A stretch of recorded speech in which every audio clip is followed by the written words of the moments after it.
The phone sat in the cradle on my dash, the screen dark, vibrating against the hard plastic with a buzz that cut through the low hum of the diesel engine. It was 2:14 a.m. on a stretch of I-40 where the darkness feels heavy, like it's pressing against the glass of the cab. I wasn't expecting a call. Nobody calls Jack Mercer at this hour unless something is broken or someone is dead. I reached out, my hand calloused and stiff from 10 hours on the wheel, and tapped the screen. It wasn't a call. It was a text message from a number I didn't know. Just 5 words, glowing blue in the cab's shadows. He is hurting Mommy again. My stomach tightened, that old instinct from my days in the service flaring up before my brain could even process the mistake.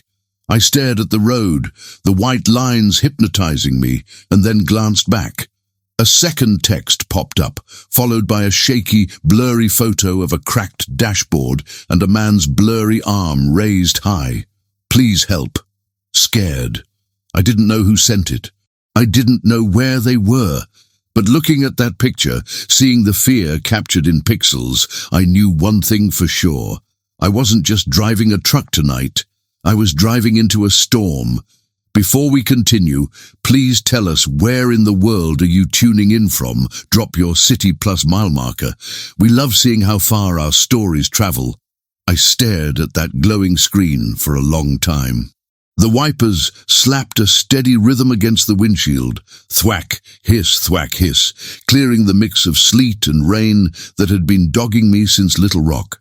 The cab was warm, smelling of stale coffee and the faint metallic scent of heated engine oil, a smell that usually comforted me. It meant the rig was running right. That red line, my Peterbilt 379, was doing her job. But right now, the warmth felt suffocating. He is hurting Mommy again. I've seen a lot of things out here on the asphalt. You drive long enough, you see the cracks in the world that most folks fly right over in their airplanes or speed past in their sedans. You see the desperate hitchhikers, the wrecks that leave nothing but twisted metal and silence, the way eyes look when they've given up hope at a rest stop at 3 in the morning. I usually keep my head down. I mind my business. That's the code. You watch, you drive, you deliver. You don't get involved. But a kid? A kid texting a wrong number in the middle of the night? That pierced right through the armor I'd built up over 20 years on the road. I picked up the phone, my thumb hovering over the keypad. It was dangerous to reply. Could be a scam. Could be some bored teenager playing a sick joke. But that photo, the arm in the picture had a tattoo, a blurry, jagged shape that looked like barbed wire, and the dashboard was covered in fast food wrappers and trash. It looked real. It looked like the inside of a trap. I typed back, keeping it simple. Who is this? The response was immediate, like she was holding the phone, waiting, praying. Jenny. I'm in the car. He's screaming. I swallowed hard, shifting gears as the road began to incline. The engine growled, a deep baritone vibration that traveled up through the floorboards and into my boots. Where are you, Jenny? I sent. 3 dots danced on the screen. I held my breath. The dinosaur place. The big green dinosaur. It's raining. My heart skipped a beat.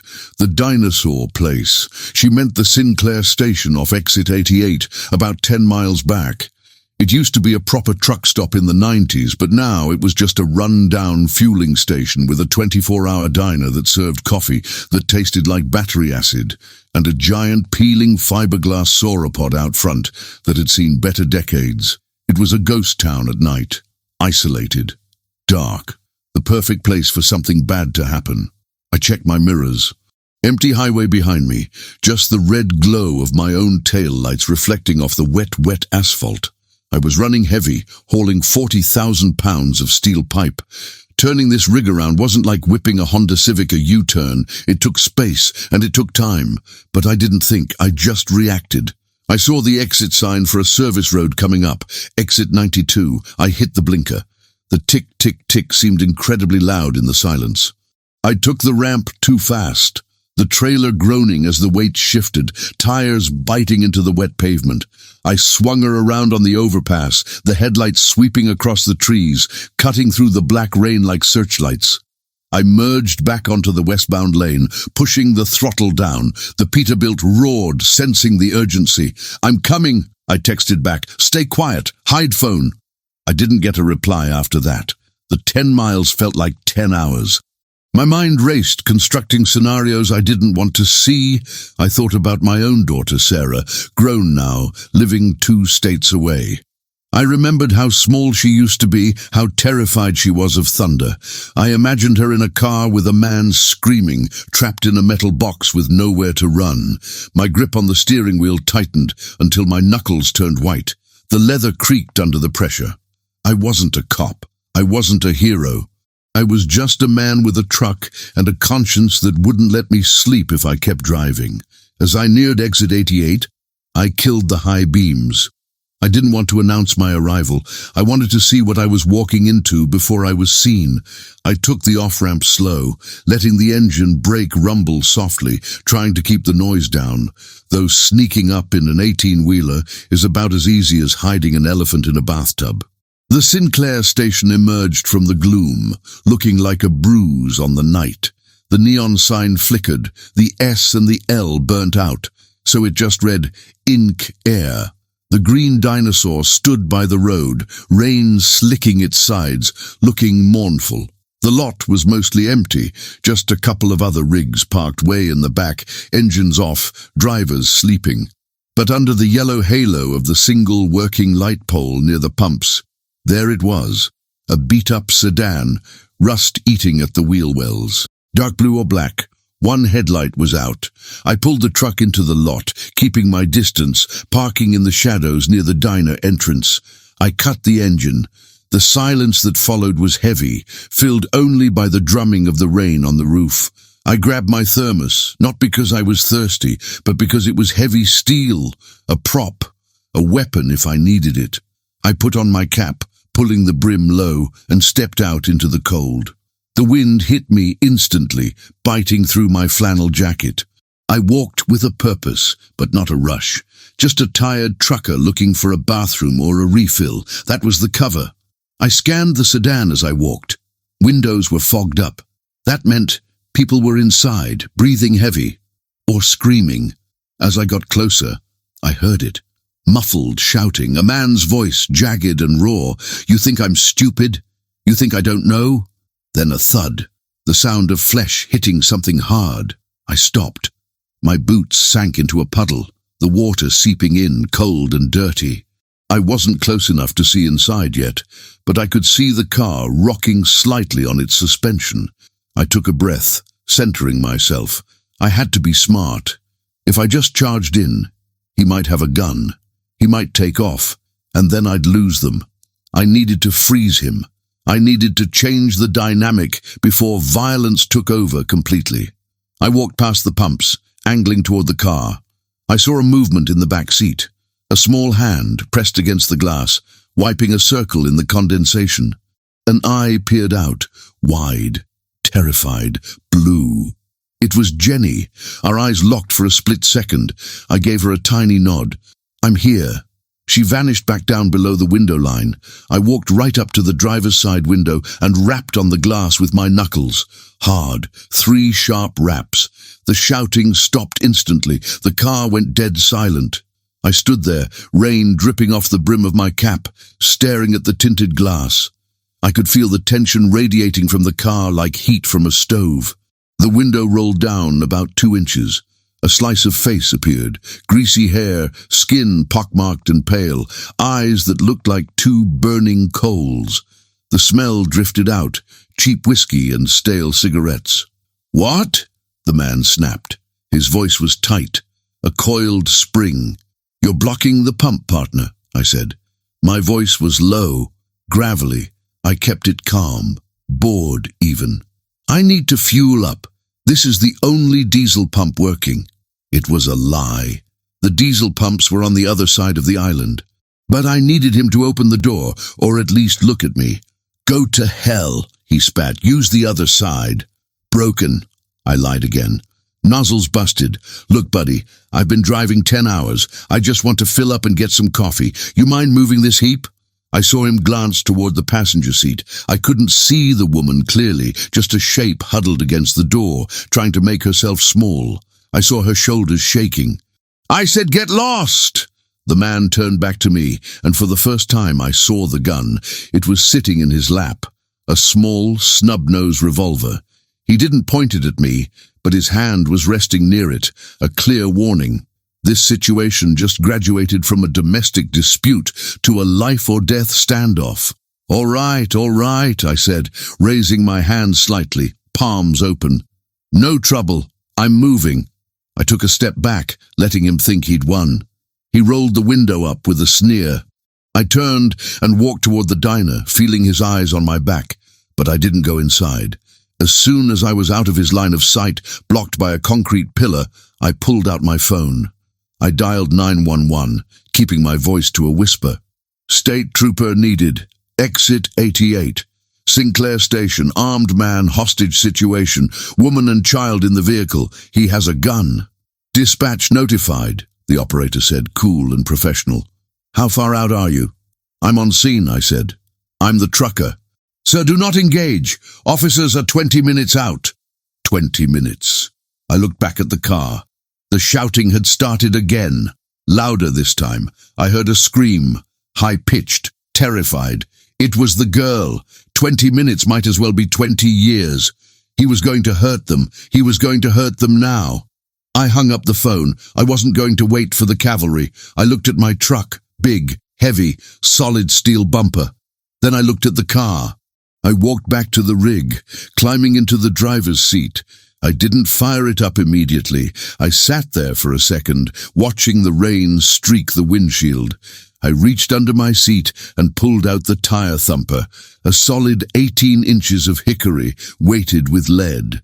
It wasn't a gun, but in close quarters it ended arguments. I started the engine. The Peterbilt rumbled to life. I released the parking brake. I wasn't going to ram him. That was too dangerous for the kid. But I was going to box him in. I put it in gear and eased the truck forward, swinging wide. I brought the nose of the truck right up to the front bumper of his sedan, blocking his forward path. The grill of my truck must have looked like a wall of chrome teeth in his headlights. Then I hit the air horn. Honk! The sound blasted through the night, shaking the rain from the awning. The man's door flew open. He stepped out, furious, the gun in his hand now visible at his side. He was screaming something, but I couldn't hear him over the idling engine. He was focused on me. Good. That meant he wasn't focused on them. I opened my door and stepped down onto the running board, the tire thumper held behind my leg.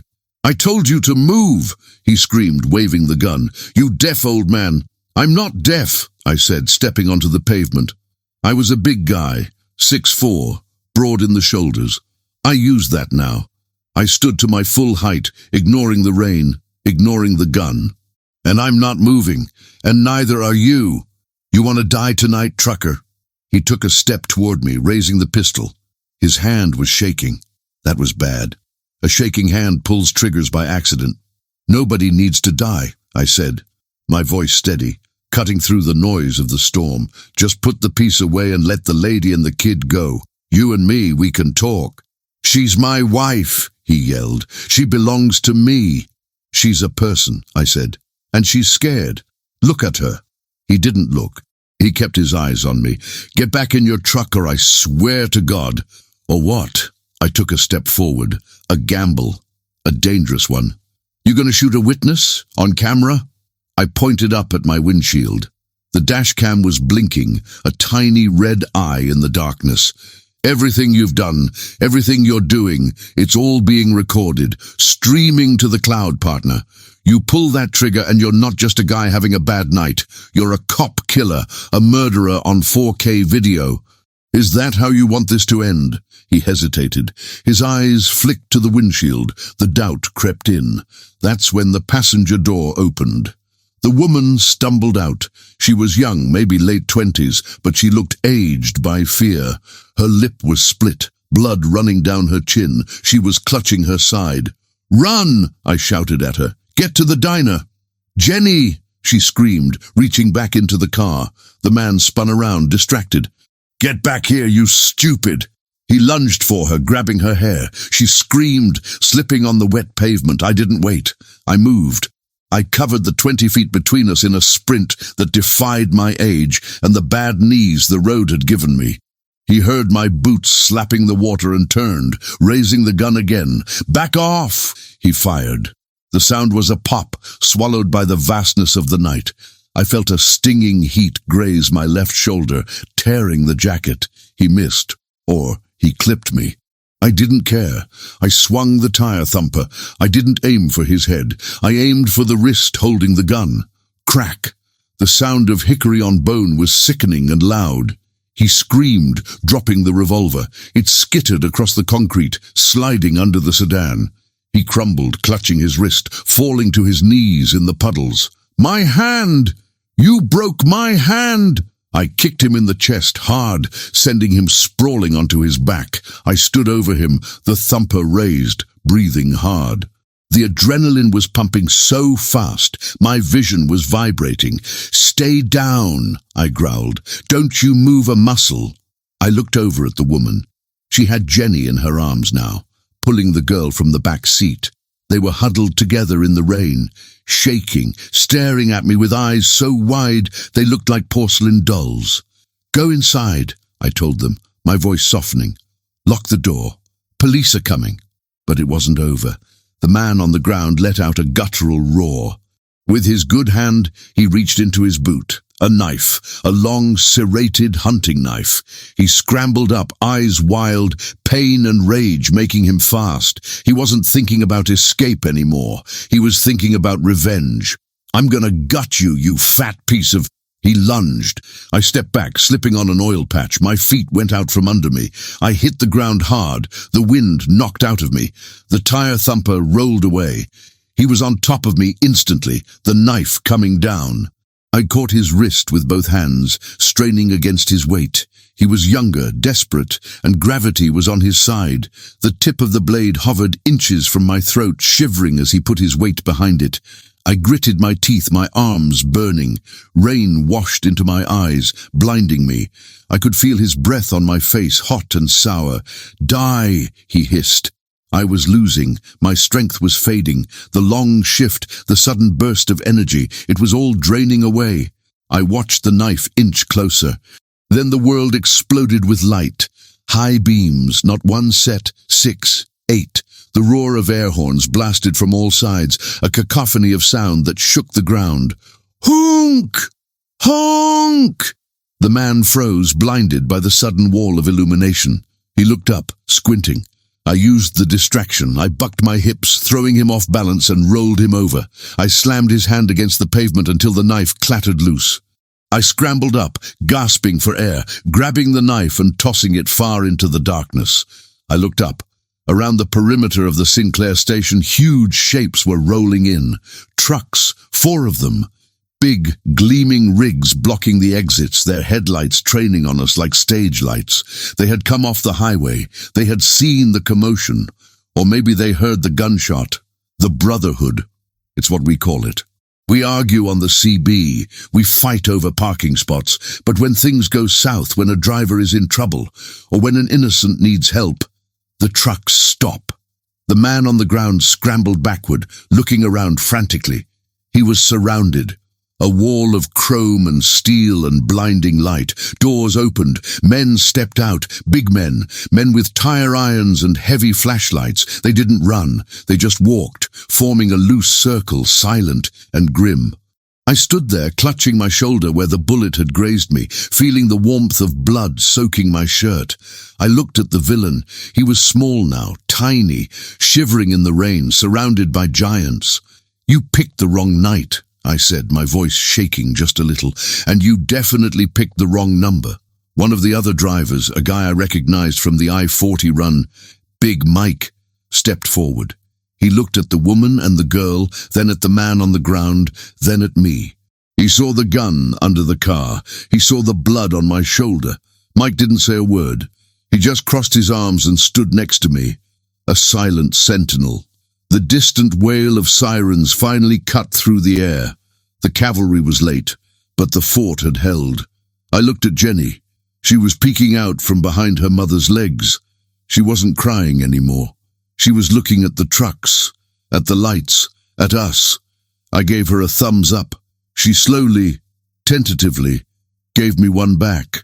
The arrival of the state troopers wasn't like in the movies. There was no synchronized screeching of tires or doors slamming in unison. It was a chaotic swarm of blue and red strobes cutting through the rain, turning the wet pavement of the Sinclair lot into a kaleidoscope of fractured light. I stood there, leaning against the grill of my Peterbilt, the adrenaline slowly draining out of me like dirty oil, leaving behind a cold, shaking ache in my bones. My shoulder was throbbing now, a hot, steady pulse that synced up with my heartbeat. I kept my hand pressed over it, feeling the wet stickiness of the blood mixed with the rain. The first officer out of the car was young, maybe 25, looking like he was trying too hard to look like he'd seen it all. He had his service weapon drawn, scanning the scene. The circle of idling semi-trucks, the weeping woman on the curb, the man face down in a puddle with Big Mike's boot gently but firmly planted on his calf. "Drop the weapons! Hands in the air! Everyone back away!" the kid shouted, his voice cracking just a little. I slowly moved my empty hands away from my body, palms out. Mike did the same, stepping back from the villain on the ground. The other drivers, old Sal from Jersey, a guy I knew as Tank who drove a flatbed, and a fourth driver I didn't recognize, all raised their hands. We looked like a choir of giants surrendering to a choir boy. "Officer," I called out, my voice rough. "Situation is contained. Subject is on the ground. Weapon is under the sedan." I said, "Quiet," the officer snapped, swinging his light toward me. The beam blinded me for a second. "Get on your knees, now!" I hesitated. My knees were shot from 20 years of jumping out of cabs, and the wet asphalt wasn't inviting. But before I could argue, a second cruiser skidded to a halt. An older trooper stepped out. Grey mustache, campaign hat pulled low, moving with the heavy, deliberate gravity of a man who actually had seen it all. He surveyed the scene in 3 seconds. He saw the crying woman. He saw the bruises on her face. He saw the terrified kid. Then he looked at us, the wall of truckers. "Stand down, Depp," the older trooper said to the kid. He holstered his own weapon. "These ain't the bad guys." He walked over to where the villain was sputtering in the puddle. "Get him up," the trooper ordered. 2 more deputies rushed in, hauling the man to his feet. As soon as he was vertical, the guy started screaming. "They jumped me. Look at my wrist. That fat trucker broke my wrist. I'm the victim here. I want them arrested. I want their licenses." He was playing the card I knew he would. The reverse victim. He was clean-shaven, mostly, dressed in a polo shirt that, while wet, looked respectable enough compared to my grease-stained flannel and work boots. To the untrained eye, I looked like the aggressor. I looked like the monster. The young deputy looked at me, then at the screaming man. I saw the doubt creep into his eyes. He moved toward me, hand resting near his holster again. "Sir, turn around," the deputy said to me. "I need to check you for weapons." "I'm the one who called you," I said, keeping my voice level. "I'm the one who stopped him from cutting her throat." "Turn around!" I sighed and turned, wincing as the movement pulled at the graze on my shoulder. I felt the deputy's hands patting me down, rough and quick. "He's got a knife," the villain screamed from over by the cruiser. "He tried to kill me." "It's a pocket knife," I muttered, as the deputy pulled my Leatherman from my belt, "for cutting straps." "What happened to your shoulder?" the deputy asked, seeing the blood. "He shot at me," I said. "Missed mostly, just a kiss." The older trooper walked over, ignoring the screaming man being stuffed into the back of a cruiser. He looked at me, then up at the cab of Red Line. "He says you ambushed him," the trooper said. "Says he was having a disagreement with his wife and you went vigilante." "Disagreement?" I scoffed, a dry, humorless sound. "He was beating her. Then he pulled a piece. Then he tried to stick her with a hunting knife. It's your word against his, driver," the trooper said, though his eyes weren't hostile, just tired. "And right now, you're the one who assaulted a man with a—what did you use?" "Tire thumper," I said. Deadly weapon, the trooper noted. Technically, I looked the trooper in the eye. I don't care about technically, I care about the little girl. I know, he said softly, but I need proof. Otherwise, I gotta take everyone downtown until we sort this mess out. I nodded toward my truck. The wipers were still going, wiping away the evidence of the storm, but inside, the little red light was still blinking. I got eyes, I said. 4K, night vision, audio. It's all on the card. The trooper's eyebrows went up. Is that right? Everything from the moment I pulled up. Him waving the gun, him hitting her, him shooting at me. It's all there. The villain, sensing the shift in the air, even from the back of the cruiser, had stopped screaming. He was watching us through the safety glass, his face a mask of sudden, dawning horror. Let's see it, the trooper said. 5 minutes later, we were crowded into the cab of my truck, me, the trooper, whose name tag read Sergeant Miller, and the young deputy. The cab smelled of wet dog, even though I didn't have one, just the damp wool of my jacket and the metallic tang of adrenaline sweat. I pulled the SD card and slotted it into my laptop, which I kept mounted on the passenger side. The screen flickered to life. I scrubbed the timeline back. There, I said, pointing. The video was crisp. The wide-angle lens captured everything. The rain looked like static interference, but the action was clear. On the screen, we watched the sedan door fly open. We heard the audio, crystal clear through the high-end microphone I'd installed, specifically for insurance scammers. You want to die tonight, trucker? Nobody needs to die. Then the shot. The flash of the muzzle was bright white on the screen. We watched me flinch. We watched the tire thumper swing. Clean, Sergeant Miller muttered. Good hit. Then came the knife. On the screen, the blade glinted under the parking lot lights. The intent was unmistakable. He wasn't defending himself. He was hunting. Jesus, the young deputy whispered. He really was going to gut you. Yeah, I said, rubbing my shoulder. He was. Miller straightened up, the leather of his gun belt creaking. He looked at me differently now. The suspicion was gone, replaced by a look I knew well. Respect, and a little bit of worry. You realize you're lucky to be alive, Mr. Mercer? I've been lucky for a long time, I said. Eventually, the bill comes due. Well, not tonight, Miller said. He keyed his radio. Dispatch, upgrade the charge on the suspect to attempted murder, assault with a deadly weapon, and whatever we can stick on him for the firearm. I have video evidence. He looked at me. Can I take that card? It's yours, I said, ejecting it. Just make sure the judge sees it. He will. Miller climbed down from the cab. EMTs are rolling in. Get that shoulder looked at. You're bleeding on your upholstery. I looked down. He was right. The gray fabric of the driver's seat was stained dark. I climbed out of the truck, feeling the fatigue hit me like a physical weight. The other truckers were still waiting. They hadn't left. That's the code. You don't leave until the wheels are rolling. Big Mike walked over. He was a mountain of a man, wearing a greasy hat that said, "Lead, follow, or get out of the way." He handed me a bottle of water. "You crazy son of a gun," Mike grunted. "I saw you on the radio. Heard the call go out on Channel 19 about a bear trap at the Sinclair. Didn't know it was you playing cowboy." "Didn't have a choice, Mike," I said, cracking the water. My hands were shaking so bad I spilled half of it down my chin. "We always have a choice," Mike said, watching the police cruiser where the villain was now banging his head against the window. "You chose the hard one. Good work. Thanks for the backup," I said. "I was losing that wrestle." "Nah," Mike smirked. "You were just tiring him out. We just came for the show." He clapped me on the good shoulder, a heavy, grounding touch. "Go get patched up. We'll watch the rig." I walked toward the ambulance that had just pulled up, its lights washing the scene in yellow and white. The paramedics were already with the woman and Jenny. They were sitting on the back bumper of the ambulance, wrapped in those silver shock blankets that looked like tinfoil. The woman, Jenny's mom, was holding an ice pack to her cheek. Jenny was sitting next to her, swinging her legs, her eyes scanning the parking lot. When she saw me, she stopped swinging. I stopped about 10 feet away. I didn't want to crowd them.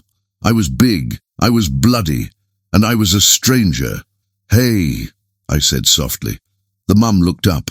Her eyes were red, rimmed with dark circles, but the terror was gone, replaced by a hollow, exhausted shock. "You came," she whispered.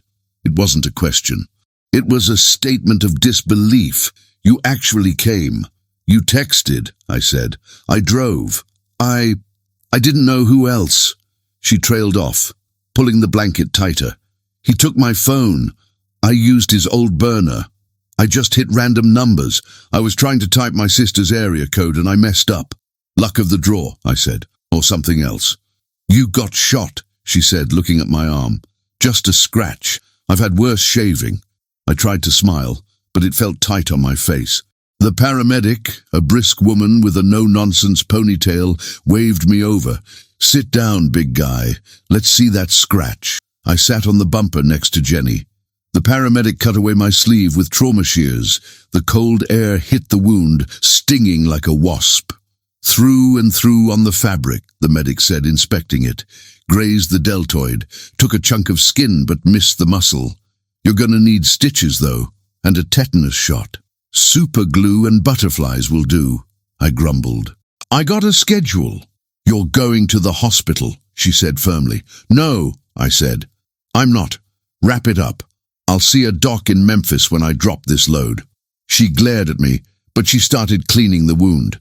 It burned, a sharp, cleansing fire that woke me up a bit. I looked down at Jenny. She was staring at my arm, fascinated by the blood and the procedure. "Is it gross?" I asked her. She nodded solemnly. "Yeah, super gross." "Sorry," I said. She reached out a tiny hand and touched the knee of my jeans.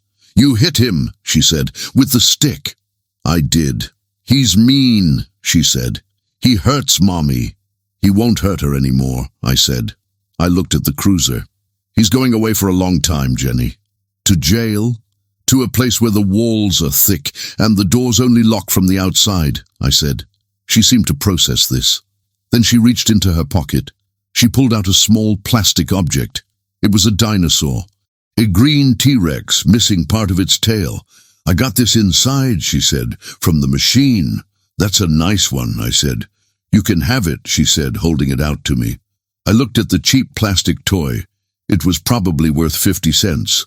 But in that moment, in the rain-slicked parking lot of a Sinclair station off exit 88, it felt heavier than a gold bar.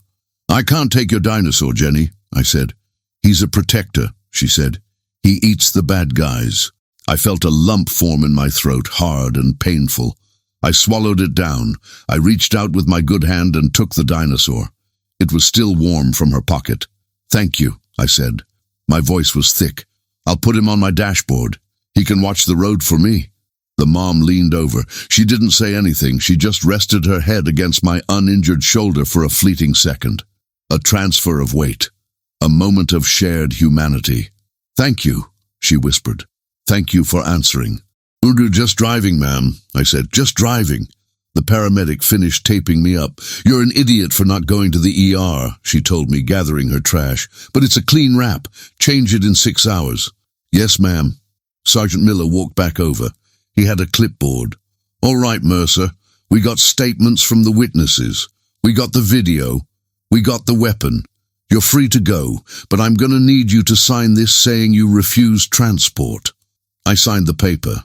"And," Miller added, lowering his voice, "if you're ever in this county again, watch your speed. But if you're doing 5 over, I might just look the other way." He tipped his hat.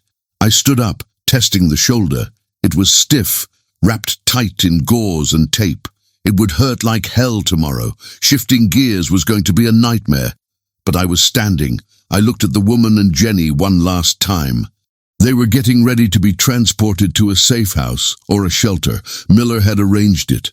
They were safe. That was the job. "Take care of your mom, Jenny," I said. "Bye, Trucker Jack," she said. I turned and walked back to Redline. The other trucks were firing up. The show was over. The Brotherhood was dissolving back into the night, each driver returning to their own solitary capsule of music and miles. Big Mike tapped his horn as he rolled past, a short, sharp salute. I waved. I climbed up into the cab. It was a struggle with the bad arm, but I gritted my teeth and hauled myself up. I settled into the seat. The dashboard lights greeted me, familiar and amber. The engine was idling, the temperature gauge steady. I placed the green plastic dinosaur on the dash, right next to the GPS screen. He stood there, menacing and small, looking out at the wet asphalt. I released the air brakes. Hiss! I put it in gear. The wheels turned. I pulled out of the Sinclair lot, leaving the blue lights and the yellow tape in my rearview mirror. I merged back onto the highway, the darkness swallowing the truck once again. The adrenaline was gone. The silence returned, but it wasn't quiet. My mind was loud. I thought about the text message. Wrong number. How many wrong numbers go unanswered?